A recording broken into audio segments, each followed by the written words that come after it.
تین فلاسفرز بیٹھے ہوئے تھے، اسپنوزا، افلاطون اور اقبال، اور تینوں زندگی کے متعلق بتا رہے تھے کہ زندگی کیا ہوتی ہے۔ تو اسپنوزا کہتا ہے، یہ یہودی فلاسفر تھا، نظر حیات پہ رکھتا ہے مرد دانشمند، حیات کیا ہے؟ حضور و سرور و نور و حضور۔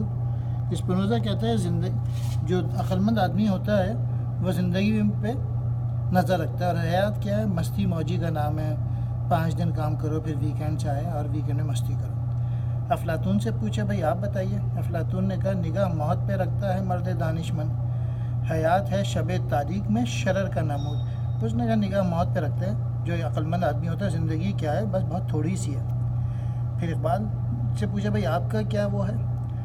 تو اقبال کہتے ہیں، حیات و موت نہیں التفات کے لائق، حیات و موت نہیں التفات کے لائق، فقط خودی ہے خودی کی نگاہ کا مقصود۔ یعنی زندگی اور موت جو ہے وہ توجہ کے لائق نہیں ہے، اصل چیز یہ ہے کہ اپنے ذات کو پہچاننا، اپنے پوٹینشل کو ڈیولپ کرنا، یہی ہے زندگی کا مقصد، محنت کرنا، ایگزیکیوٹ کرنا۔